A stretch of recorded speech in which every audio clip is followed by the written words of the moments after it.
ಮನೆಯೇ ಮೊದಲ ಪಾಠಶಾಲೆ, ತಾಯಿಯೇ ಮೊದಲ ಗುರು. ಅಲ್ಲದೆ ತಾಯಿಯ ನಂತರ ಶಾಲೆಗೆ ಹೋಗಿ ಕಲಿಯುವಂತಹ ಮಕ್ಕಳಿಗೆ ಶಾಲೆಯಲ್ಲಿರ್ತಕ್ಕಂತಹ ಶಿಕ್ಷಕರೇ ತಾಯಿ ತಂದೆ, ಹಾಗೆ ದಾರಿ ತೋರಿಸುವಂತಹ ಗುರುಗಳು. ಇಂದಿನ ಮಕ್ಕಳೇ ಮುಂದಿನ ಪ್ರಜೆಗಳು. ಈ ಮಾತನ್ನ ಯಾಕೆ ಹೇಳ್ತಾ ಇದ್ದೀನಿ ಅಂದ್ರೆ, ಈಗಿನ ಕಾಲದಲ್ಲಿ ಈ ಮಾತುಗಳನ್ನ, ಈ ಗಾದೆಗಳನ್ನ ಕೇಳಲಿಕ್ಕಷ್ಟೇ ಸರಿ. ಏನಪ್ಪಾ ವಿಷಯ ಅಂದ್ರೆ, ಸಮುದಾಯ ಭವನಲ್ಲೇ ಮಕ್ಕಳಿಗೆ ಪಾಠ ಕಣ್ಣೆತ್ತಿ ನೋಡದಂತಹ ಶಾಸಕರು. ನೋಡಿ ವೀಕ್ಷಕರೇ, ಸಮುದಾಯದಲ್ಲೇ ಮಕ್ಕಳಿಗೆ ಪಾಠವನ್ನ ಮಾಡ್ತಿದ್ದಾರೆ, ಆದ್ರೆ ಇದ್ರ ಬಗ್ಗೆ ಶಾಸಕರಿಗೆ ಯಾವುದೇ ರೀತಿಯಾದ ಮಾಹಿತಿಯೂ ಇಲ್ಲ. ಕಂಡ್ರು ಅಥವಾ ಕುರುಡರಾಗಿ ಇದರ ಅನ್ನೋದು ಸಂಶಯ. ಅಧಿಕಾರಿಗಳು ರಾಯಚೂರು ಜಿಲ್ಲೆಯ ಹಟ್ಟಿ ಪಟ್ಟಣದಲ್ಲಿ 13 ವರ್ಷಗಳಿಂದ ಶಾಲಾ ಮಕ್ಕಳಿಗೆ ಕಟ್ಟಡ ಇಲ್ಲದೆ ಸಮುದಾಯ ಭವನಲ್ಲಿ ಮಕ್ಕಳಿಗೆ ಪಾಠವನ್ನ ನಡೆಸ್ತಾ ಇದ್ರು. ಇದುವರೆಗೂ ಯಾವುದೇ ಅಧಿಕಾರಿಗಳಾಗಲಿ ಅಥವಾ ಶಾಸಕರಾಗಲಿ ಇತ್ತ ಗಮನನೇ ಹರಿಸಿಲ್ಲ ಅಂತ ಆರೋಪ ಈಗ ಕೇಳಿ ಬರ್ತಾ ಇದೆ. ಅಲ್ಲದೆ ಈ ಒಂದು ಆರೋಪದ ಅಡಿಯಲ್ಲಿ ಊರಿನ ಗ್ರಾಮಸ್ಥರು ತಿಳಿಸಿದ್ದು, ಕ್ಷೇತ್ರ ಶಿಕ್ಷಣಾಧಿಕಾರಿಗಳು ಇದರ ಬಗ್ಗೆ ತಲೆ ಕೆಡಿಸಿಕೊಳ್ಳದೆ ತಮಗೆ ಸಂಬಂಧ ಇಲ್ಲದ ಹಾಗೆ ಇದ್ದದ್ದು ಎದ್ದು ತೋರ್ತಾ ಇದೆ. ನಿಜಕ್ಕೂ ಇದು ಖಂಡನೀಯ ಅಂತಲೇ ಹೇಳ್ಬೋದು. ಯಾಕಂದ್ರೆ ಅಧಿಕಾರಿಗಳು ಅಂದಾಗ ಅವ್ರಿಗೆ ಅವರದೇ ಆದಂತಹ ಸ್ಥಾನಮಾನವಿರುತ್ತೆ. ಅವ್ರಿರ್ತಕ್ಕಂತಹ ಸ್ಥಾನಮಾನದಲ್ಲಿ, ಅವ್ರಿರ್ತಕ್ಕಂತಹ ಡೆಸಿಗ್ನೇಷನ್ ಅಲ್ಲಿ ಅವರು ಕೆಲಸವನ್ನ, ಕಾರ್ಯವನ್ನ ಕರೆಕ್ಟ್ ಆಗಿ ನಿಭಾಯಿಸಿದ್ರೆ ಮಾತ್ರ ಅವರನ್ನ ಅಧಿಕಾರಿಗಳು ಅಂತ ಕರೀತಾರೆ. ಅಲ್ಲದೆ ಇಷ್ಟು ಮಾತ್ರವಲ್ಲ, ಸುತ್ತಮುತ್ತಲೂ ಗಲೀಜು ಇದ್ದು ಮಕ್ಕಳು ಇಲ್ಲೇ ಊಟ ಮಾಡೋದ್ರ ಜೊತೆ ಆಟವನ್ನು ಆಡ್ತಿದ್ದಾರೆ. ಅಂದ್ರೆ ಅರ್ಥ ಮಾಡ್ಕೊಳ್ಳಿ, ಎಷ್ಟು ರೀತಿಯಾಗಿ ಹದಗೆಟ್ಟಿದೆ ಈ ಒಂದು ಕಾನೂನಿನ ವ್ಯವಸ್ಥೆ, ಮಕ್ಕಳ ಭವಿಷ್ಯದ ವ್ಯವಸ್ಥೆ. ನಾನಾ ರೋಗಗಳಿಗೆ ಮಕ್ಕಳು ಬಲಿಯಾಗ್ತಾ ಇದ್ದಾರೆ. ಆದ್ರೂ ಕೂಡ ಶಾಸಕರಿಗೆ ಕಣ್ ಕಾಣ್ತಾ ಇಲ್ವಾ? ಅಥವಾ ಏನಾದ್ರೂ ಆಗ್ಲಿ ಬಿಡು, ತಾವಾಯ್ತು ತಮ್ಮಾಯ್ತು ಅಂತ ಎಸಿ ರೂಮ್ ಅಲ್ಲಿ ಕೂತು ಕಾಲಹರಣ ಮಾಡ್ತಿದಾರ. ಮಕ್ಕಳ ಪಾಲಕರು ಭಯಭೀತರಾಗಿ ಮಕ್ಕಳನ್ನ ಶಾಲೆ ಕಳಿಸೋದ ಬೇಡವಾ ಅನ್ನೋ ಆಲೋಚನೆಯನ್ನು ಸಹ ಮಾಡ್ತಾ ಇದ್ದಾರೆ. ಅಲ್ಲದೆ ಶಾಲೆಗೆ ಕಳಿಸಲು ತಂದೆ ತಾಯಿ ಒತ್ತಾಯದಿಂದ ಕಳಿಸುವ ಹಾಗಿದೆ.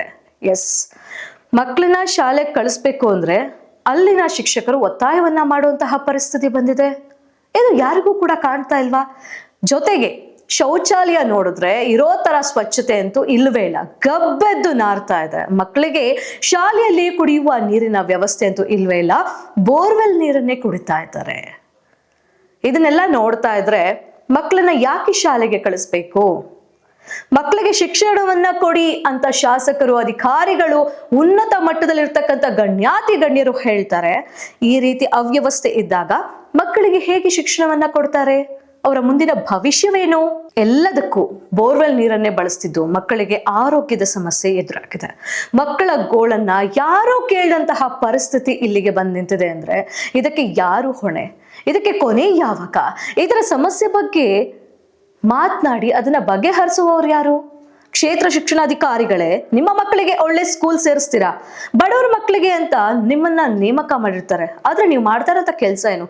ನಿಮ್ಮ ಮಕ್ಕಳು ಕಾನ್ವೆಂಟ್ ಆಗ್ಲಿ ಅಥವಾ ದೊಡ್ಡ ದೊಡ್ಡ ಶಾಲೆಗಳಲ್ಲಿ ಓದ್ಬೇಕು. ಬಡ ಮಕ್ಕಳು ಅಟ್ಲೀಸ್ಟ್ ಒಂದು ಸರ್ಕಾರಿ ಶಾಲೆ ಆದ್ರೂ ಕೂಡ ಅವ್ರಿಗೆ ಯಾವುದೇ ರೀತಿಯ ಅನುಕೂಲವಾಗುವಂತಹ ವ್ಯವಸ್ಥೆ ಇರೋದಿಲ್ಲ.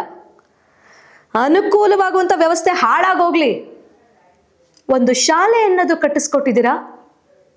ಒಂದು ಸಮುದಾಯ ಭವನದಲ್ಲಿ ಶಾಲೆ ಶಿಕ್ಷಕರು ಪಾಠವನ್ನ ಮಾಡ್ತಾರೆ ಅಂದ್ರೆ ನಿಮ್ಮ ಆಳ್ವಿಕೆ ಹೇಗಿದೆ ಅನ್ನೋದು ಎದ್ದು ತೋರ್ತಾ ಇದೆ. ನಿಮ್ಮ ಸಂಬಳ ತಗೊಂಡು ಮಾತ್ರ ನೀವು ಮನೆಗೆ ಹೋದ್ರೆ ಬಡವ್ರ ಮಕ್ಕಳ ಗತಿ ಏನು? ಅವ್ರಿಗೆ ಶಿಕ್ಷಣ ಹೇಗ್ ಸಿಗುತ್ತೆ? ಅಂದ್ರೆ ನಿಮ್ಮ ಪ್ರಕಾರ ನಾವು ಅಧಿಕಾರಿಗಳು, ನಾವು ಶಾಸಕರು, ನಮ್ಮ ಕೈಲಿ ಅಧಿಕಾರ ಇದೆ, ನಾವು ಹೇಗೆ ನಡೆಸ್ತೀವೋ ಹಾಗೆ ಮಾತ್ರ ಅಧಿಕಾರ ಮುಂದೆ ಹೋಗ್ಬೇಕು. ನಮ್ಮ ಮಕ್ಕಳು ಚೆನ್ನಾಗಿದ್ರೆ ಸಾಕು ರೀ. ನಮ್ಮ ಮಕ್ಕಳು ಬೇರೆ ದೊಡ್ಡ ಸ್ಕೂಲಲ್ಲಿ ಓದ್ತಾ ಇದ್ದಾರೆ, ಅವ್ರಿಗೆ ಒಳ್ಳೆ ವಿದ್ಯಾಭ್ಯಾಸ ಕೊಟ್ಟು ಫಾರಿನ್ಗೆ, ಥಾಯ್ಲೆಂಡ್ಗೆ, ವಿದೇಶಕ್ಕೆ ಕಳಿಸಿ ಒಳ್ಳೆ ಮನುಷ್ಯರನ್ನಾಗಿ ಮಾಡ್ಬೋದು ಅನ್ನೋ ನಿಮ್ಮ ಮನಸ್ಥಿತಿಗೆ ಛೀಮಾರಿ ಹಾಕ್ಲೇಬೇಕಾಗತ್ತೆ.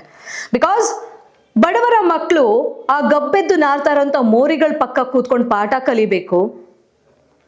ಮೂತ್ರ ವಿಸರ್ಜನೆ ಮಾಡಲಿಕ್ಕೆ ಶೌಚಾಲಯ ಸ್ವಚ್ಛತೆ ಇಲ್ಲ, ಪಾಠವನ್ನ ಕಲೀಲಿಕ್ಕೆ ಶಾಲೆಯೇ ಇಲ್ಲ. ಸರಿ ಸರ್, ಹಾಗಾದ್ರೆ ನಿಮ್ಮ ಮಕ್ಕಳನ್ನು ಕೂಡ ಸರ್ಕಾರಿ ಶಾಲೆಗೆ ಸೇರಿಸಿ. ಯಾಕೆ? ಬಡವ್ರಿಗೊಂದು ನ್ಯಾಯ, ಶ್ರೀಮಂತಗೊಂದು ನ್ಯಾಯ. ಯಾಕಂದ್ರೆ ನೀವು ತಿನ್ನೋದು ಅನ್ನನೇ, ಬಡವ್ರ ಮಕ್ಕಳು ತಿನ್ನೋದೇ ಅನ್ನ, ಎಲ್ಲರೂ ತಿನ್ನೋದು ಅನ್ನನೇ ಅಲ್ವಾ? ಈ ತಾರತಮ್ಯ ಯಾಕೆ ಮಾಡ್ತಿದ್ದೀರಾ? ಸಮುದಾಯದ ಭವನದಲ್ಲಿ ಕೂತು ಮಕ್ಕಳು ಪಾಠವನ್ನ ಕೇಳ್ತಾ ಇದ್ದಾರೆ, ಸ್ವಚ್ಛತೆ ಇಲ್ಲ, ಅನಾನುಕೂಲ. ಆದ್ರೆ ತಿಂಗಳಿಗೆ ನಿಮ್ಮ ಸಂಬಳ ಮಾತ್ರ ನಿಮ್ಮ ಖಜಾನೆಗೆ ಬಂದು ಬೀಳಬೇಕು. ಯಾರು ಹೇಗಾದ್ರೂ ಹಾಳಾಗೋಗ್ಲಿ ಅನ್ನೋ ಮನಸ್ಥಿತಿ ನಿಮ್ಮಲ್ಲಿದ್ರೆ ಖಂಡಿತವಾಗ್ಲೂ ಈ ಕ್ಷಣನೇ ಅದನ್ನ ಬದಲಾಯಿಸ್ಕೊಳ್ಳಿ. ಇಲ್ಲ ಅಂದ್ರೆ ಮುಂದಿನ ದಿನಮಾನಗಳಲ್ಲಿ ಸಾಕಷ್ಟು ಸಮಸ್ಯೆಯನ್ನ ನೀವು ಎದುರಿಸ್ಬೇಕಾಗತ್ತೆ.